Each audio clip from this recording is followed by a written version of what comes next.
नमस्कार बंधुरा आमार चैनेले आपनादेर सबाइके स्वागत जानाई। आज के आमी आपनादेर संगे शेयर करब पुरीर प्रसिद्ध खाजार रेसिपि। এই রেসিপিটি আমরা জগন্নাথ দেবের ভোগে অর্পণ করে থাকি। মেনলি এটা আমরা দোকান থেকেই সব সময় কিনে খাই। এটা আমরা ঘরে কিভাবে বানাবো পুরো পারফেক্ট ভাবে চলুন সেই রেসিপিটি আজকে আমি আপনাদের সঙ্গে শেয়ার করছি। আপনারা আমার পুরো ভিডিওটা স্কিপ না করে দেখুন। আপনারা অবশ্যই আমার সকল টিপস ফলো করলে আপনারাও ঘরে পুরো মুচমুচে রসালো খাজার রেসিপি বানাতে পারবেন। এই যে এই রেসিপিটার জন্য আমি এখানে নিয়ে নিয়েছি এক বাটি ময়দা। আমি যে বাটিতে ময়দা নিয়েছি ওই বাটিরই আধা বাটির কম আমি নিয়ে নিয়েছি রিফাইন্ড অয়েল। আপনারা চাইলে পুরো ঘি দিয়েও করতে পারেন। আমি এখানে রিফাইন্ড অয়েল নিয়েছি। রিফাইন্ড অয়েলের সঙ্গে 1 চামচ ঘি মিক্স করে দেব। এখন আমি ওই ময়দার ভিতরে দিয়ে দেব 1 চিমটে নুন। মিষ্টির জিনিসের মধ্যে নুন দিলে টেস্টটা কিন্তু খুব সুন্দর আসে। এখন আমি রিফাইন্ড অয়েল এবং ঘি যেটা মিক্স করে রেখেছিলাম ওইটা আমি ময়দার মধ্যে দিয়ে দেব। আমি কিন্তু একই সঙ্গে পুরোটা ঢেলে দেব না, পরিমাণ মতো একটু একটু করে আমি দিয়ে নেব। আমি এখানে 3 টেবিল স্পুন দিয়েছি, যদি পরে লাগে আবার দিব। এই যে এখন এটাকে ভালোভাবে মিক্স করে নেব। ময়দার মধ্যে ময়ামটা যত ভালোভাবে মাখা হবে খাজাটা কিন্তু ততই মুচমুচে হবে। এই যে আমার হাতে এইভাবে মুঠি করলে যদি এইরকম হয়ে যায় বুঝবেন মাখা হয়ে গেছে। এখন আমি এটাকে জল দিয়ে মেখে নেব। এই যে জল দিয়ে আমি একটা সফট ডো মেখে নিয়েছি। এখন এটাকে আমি 20 মিনিটের জন্য রেস্টে রেখে দেবো। চলুন ফিরে আসছি 20 মিনিট পরে। এই যে দেখুন ডোটা আরও সফট হয়ে গেছে।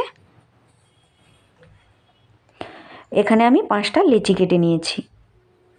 এখন আমি ওই ঘি আর সাদা তেলের মিশ্রণে দিয়ে দেবো 1 চামচ ময়দা, 1 চামচ কর্নফ্লাওয়ার। এটাকে আমি ভালোভাবে মিশিয়ে নেব। চামচের সাহায্যে পুরো ভালোভাবে মিশিয়ে নিব। এই যে দেখুন আমার পুরো ভালোভাবে মেশানো।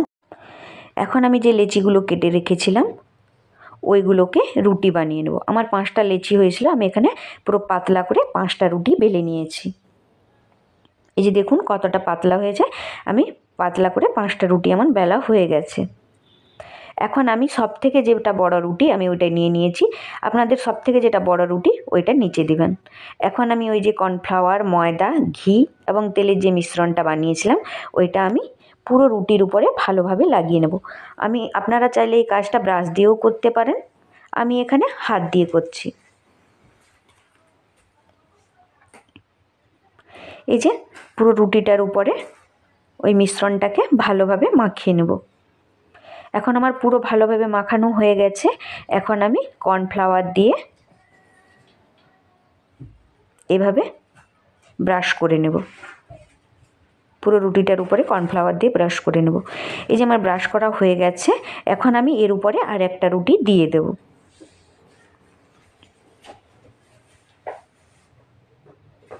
এই যে সেম প্রসেসে আমি সবগুলো রুটিকে এইভাবে করে নিব। এখন আমার 5টা রুটি সেম প্রসেসে করা হয়ে গেছে। এখন আমি এইভাবে রোল করে নেব। রোল যখন করবেন তখন চেপে চেপে একটু রোল করবেন যাতে ভিতরে কোনো গ্যাপ না থাকে।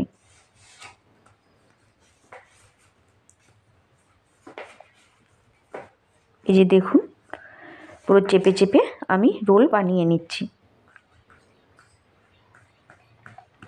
হয়ে গেছে।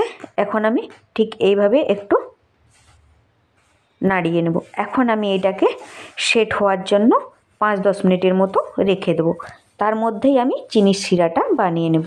এখানে আমি বড় বাটির 1 বাটি নিয়ে নিয়েছি চিনি। আমি যে বাটিতে চিনি নিয়েছি তার আধার আধা আমি দিয়ে দিয়েছি জল। চিনির রসটা যাতে না বসে যায় তার জন্য আমি এখানে দিয়ে দেব একটু লেবুর রস। এখন আমি চিনি শিরাটা বানিয়ে নেব। খাজার জন্য 1 তারের চাটনির প্রয়োজন। আমার এখানে 1 তারের চাটনি রেডি হয়ে গেছে।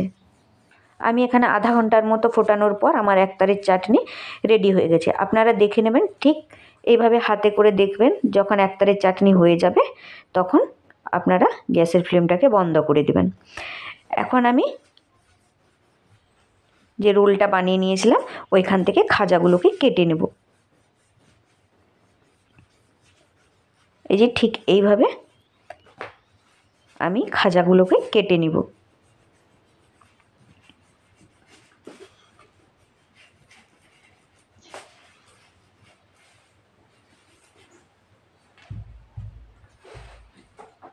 এই যে আমার সবগুলো খাজা কাটা হয়ে গেছে। এখন রোল থেকে আমি কেটে নিয়েছি, ওইগুলোকে আমি আঙ্গুলের সাহায্যে ভালোভাবে প্রেস করে নেব। আমি কিন্তু পুরো সোজাসুজিভাবে প্রেস করব না, জাস্ট একটু ব্যাকা করে প্রেস করব। ব্যাকা করে প্রেস করলেই কিন্তু খাজার লেয়ারগুলো সুন্দরভাবে বোঝা যাবে। যদি আমি সোজা করে প্রেস করে দিই লেয়ারগুলো বসে যাবে, লেয়ারগুলো বোঝা যাবে না।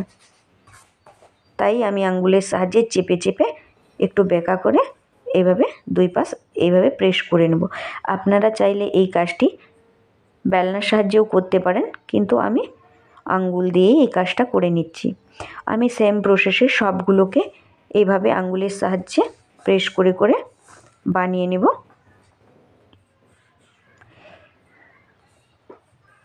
এই যে আমার সবগুলো বানানো হয়ে গেছে, এখন আমি ওগুলোকে ফ্রাই করে নেব। আমি এই যে ফ্রাই প্যানে তেল গরম করে আবার ঠান্ডা করে নিয়েছি। তেল গরম করে ঠান্ডা করার পর আমি খাজাগুলোকে ছাড়ব। যদি তেল খুব গরম থাকে ওই অবস্থাতে আমরা খাজাগুলো ছেড়ে দিই, উপর থেকে ক্রিস্পি হয়ে যাবে কিন্তু ভিতরটা ভালোভাবে ক্রিস্পি হবে না, যেটা কি চিনির শিরার মধ্যে দিলে নরম হয়ে যাবে। তাই অল্প আঁচে এটাকে ভালোভাবে ফ্রাই করতে হবে। এই যে দেখুন তেলের উপরে ভেসে উঠেছে, লেয়ারগুলো কি সুন্দর এখন খুলে যাচ্ছে। এখন আমি এইরকম একটা কাঁটা চামচের সাহায্যে ভালোভাবে খাজাগুলোকে উল্টে পাল্টে নেব। উল্টে পাল্টে ভালোভাবে ডিপ করে আমি এই যে ভেজে নিয়েছি। দেখুন পুরো কি সুন্দর দোকানের মতো হয়েছে, কালারও খুব সুন্দর এসেছে। এই যে এখানে আমি চিনির শিরাটাকে জাস্ট একটু হালকা একটু গরম করে নেব। গরম করে তার ভিতরে খাজাগুলোকে ছেড়ে দেব। আমি কিন্তু একটা জিনিস আপনাদের সঙ্গে এখানে শেয়ার করতে ভুলে গেছি, আমি কিন্তু চিনির শিরার মধ্যে জাস্ট একটু ইয়েলো ফুড কালার দিয়েছি। যদি আপনাদের কাছে থাকে দিবেন, না দিলেও কোনো অসুবিধা নেই। আমি কালারের জন্য জাস্ট এক ফোঁটা ফুড কালার দিয়েছি। এখন আমি চিনির শিরার মধ্যে 2-3 মিনিটের মতো উল্টে পাল্টে নিব খাজাগুলোকে, যাতে পুরো ভিতর পর্যন্ত চিনির শিরা ঢুকে যায়। এই যে আমার প্রথমবারেরটা হয়ে গেছে, এবার দ্বিতীয়বার আবার ভেজে নিচ্ছি। সেম প্রসেসে আমি বাকিগুলোকেও ভেজে নেব।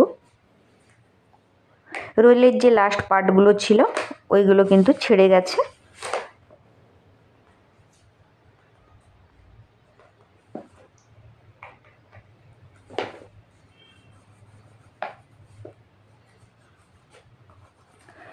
আমি সেম প্রসেসে এগুলোকেও উল্টে পাল্টে আমি ভেজে নিব। এই যে আমার এগুলো ভাজা হয়ে গেছে, এই যে দেখুন পুরো ডিপ ফ্রাই হয়ে গেছে।